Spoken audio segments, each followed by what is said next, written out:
Paramashivoham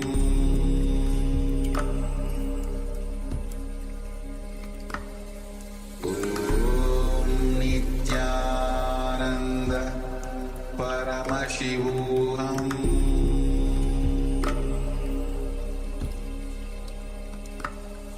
Om Nityananda Paramashivoham.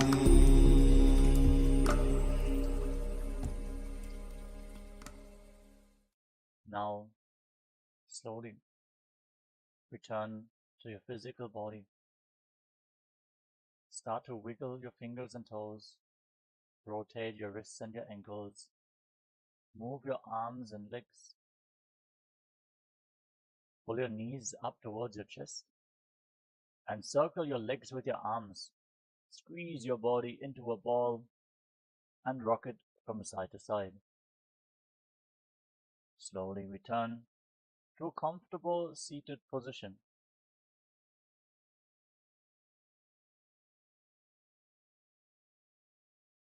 Congratulations, you completed the Pratama Vinyasa Krama, the first 108 asanas of Kailasas Nityananda Yoga.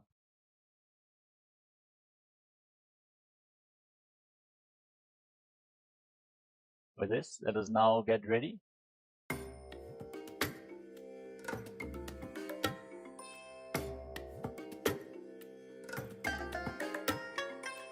I bless you all. Let you all open all your three eyes and manifest the powers of Mahasada Om Nityananda Paramashivoham Om Nityananda Paramashivoham Om Nityananda Paramashivoham Om Nityananda Paramashivoham Om Nityananda Paramashivoham Om Nityananda Paramashivoham Om Nityananda Paramashivoham Om Nityananda Paramashivoham Om Nityananda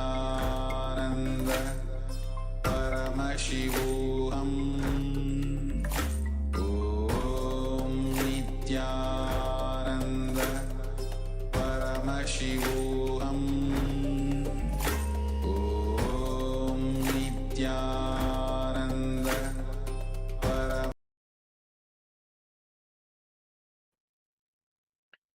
Yes, Nityanandam, and welcome. After this intense 108 asana sequence, we request participants, you can take a quick break, just refresh quickly after a quick freshen up after the yoga, and please come back within a couple of minutes. We will shortly begin the today's program with the power manifestation. So the first power manifestation of every day is, of course, third eye vision. So we also request participants, please have your eye bands ready, or if you haven't got an eye band, please have a piece of cloth that is opaque in nature that you cannot see through. So request everyone, please have a quick refresh after a quick freshen up after the yoga, and come back within a couple of minutes. We will shortly start with the power manifestation segment.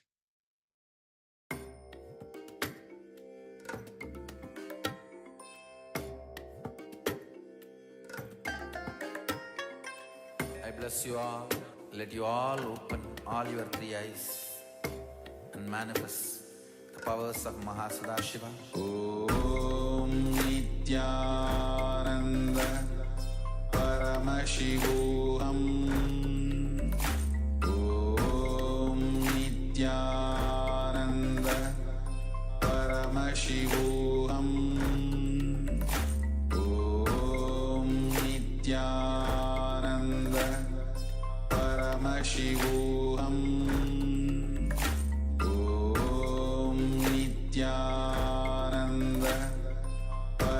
Paramashivoham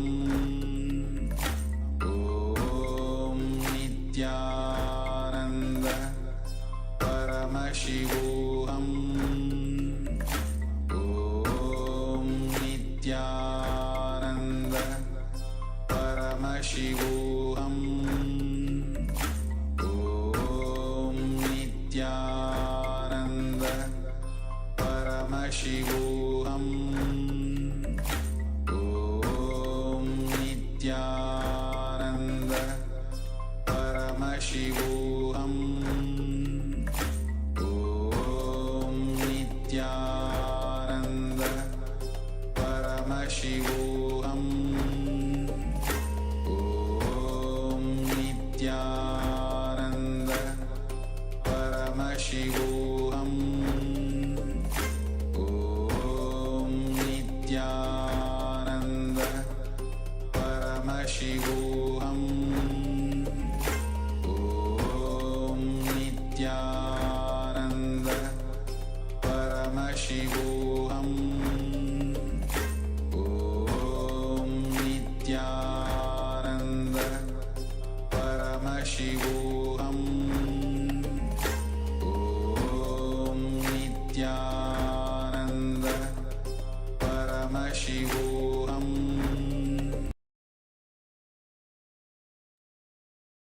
नित्यानन्दं परमसुखदं केवलं ज्ञानमूर्तिं द्वन्द्वातीतं गगनसदृशं तत्त्वमस्यादिलक्ष्यम् एकं नित्यं विमलमचलं सर्वधी साक्षिभूतं भावातीतं त्रिगुणरहितं सद्गुरुं तं Namami.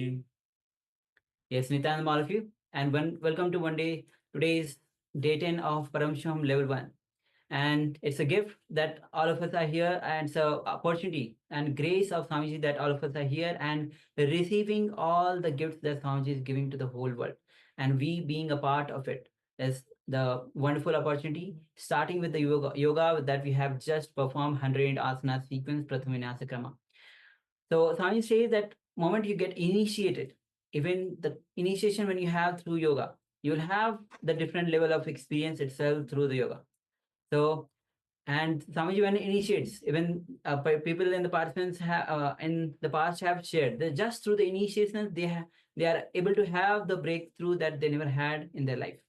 So let's take a moment and let us share what was your experience, what was the breakthrough that you had through yoga, and with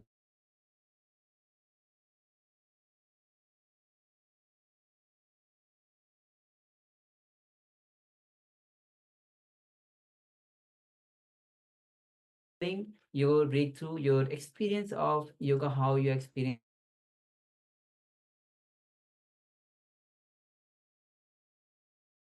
On the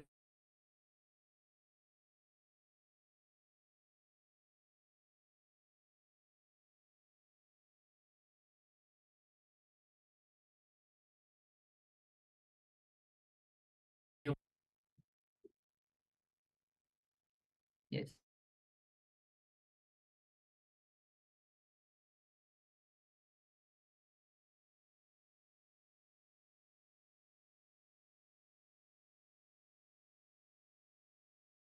Your the original name. yes, so not a bot. We want to prove you are not a bot. Can you please rename yourself to your real name? Yes, and also welcome to the Paramashivoham. Now we'll be starting with the power manifestation. So we'll be entering into the Sas Pramana, the scripture reference for manifesting the power of third eye.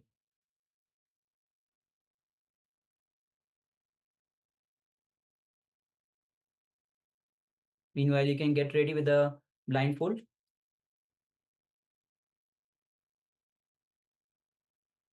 Yes, so the Shastra Pramana is the scriptural reference to manifest the powers of the third eye. And the scriptural reference is Kapalantarmano nyasya tishtan milita lochanaha krame namanaso dhadyat lakshaya lakshamuttamam.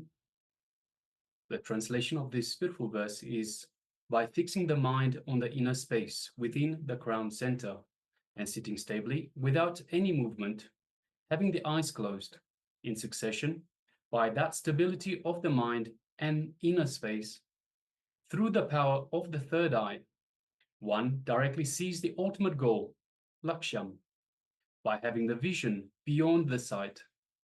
That reveals any object or place, attaining the space of oneness with the source, Paramashivoham.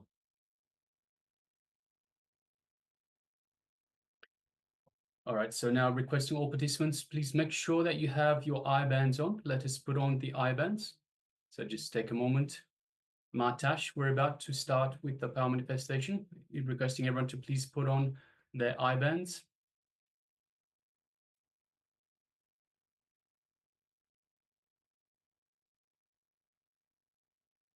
So please just take a moment and put on your eye bands.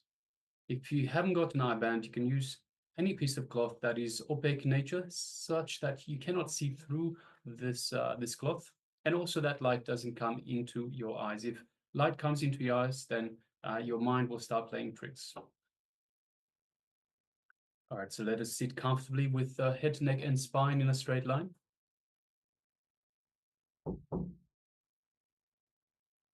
And let us just take a moment and let's have a few deep breaths in and out, as deeply as possible, as long as possible. Let us start. Deep breath in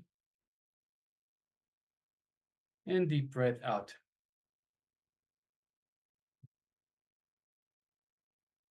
Deep breath in and deep breath out. Once more, deep breath in and deep breath out.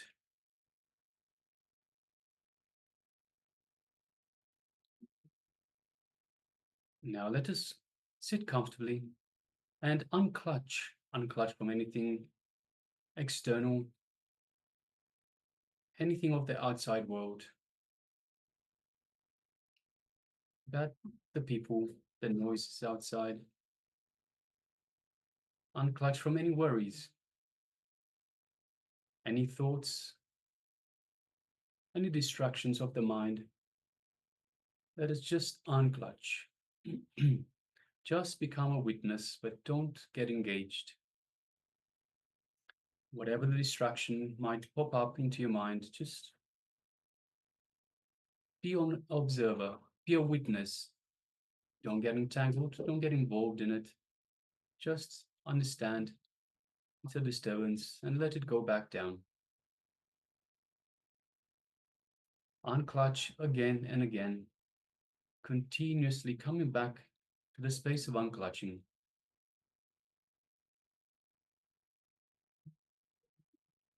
The space of restful awareness.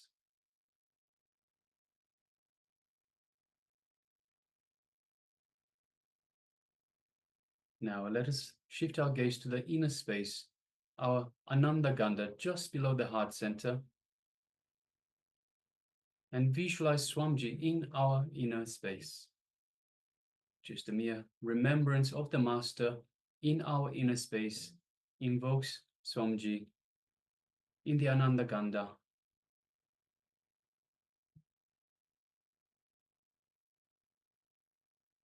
Just take a moment and feel the love and the compassion Swamiji is radiating. Feel it in your inner space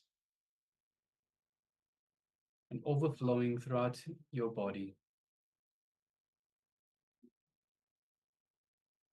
Feel the superconscious energy that Swamiji is radiating, reaching out to every corner of your body. Every cell, every one of the trillions of cells in your body is feeling awakened, rejuvenated, and energized by the superconscious energy that Swamiji is radiating.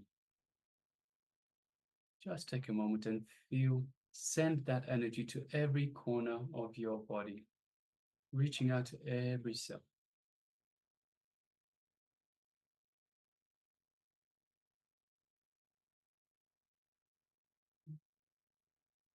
Feel the space of oneness with Swamiji in your inner space.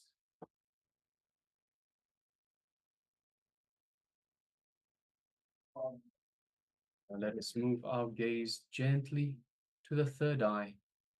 Just gently, just like you would gaze at a flower. Don't concentrate. Don't strain yourself. Just a gentle gaze into the third eye. And through your third eye, look into Swamiji's third eye.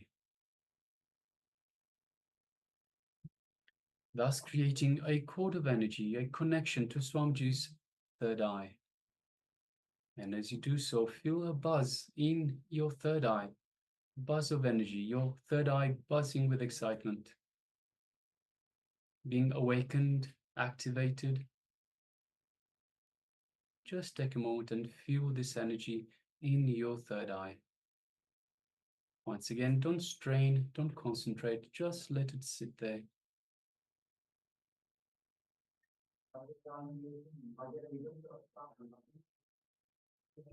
Now, from this space of oneness with Swamiji, and through our third eye connection, let us now prepare ourselves for the third eye vision, the power manifestation. The image is being displayed for you. Let us start chanting the Mahavakya. Om Nityananda Paramashivoham. Om Nityananda Paramashivoham. Om Nityananda Paramashivoham. Yes, continue chanting the Mahavakya. And let's start this power manifestation. So the image is being displayed for you now. Let's begin.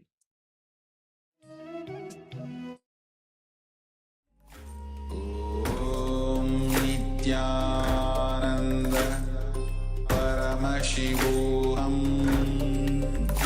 Om Nityananda Paramashivoham. Om Nityananda Paramashivoham. Om Nityananda Paramashivoham. Om Nityananda Paramashivoham. Om Nityananda Paramashivoham. Om Nityananda Paramashivoham. Om Nityananda Paramashivoham. Om Nityananda Paramashivoham. Om Nityananda Paramashivoham. Om Nityananda Paramashivoham. Om Nityananda Paramashivoham. Om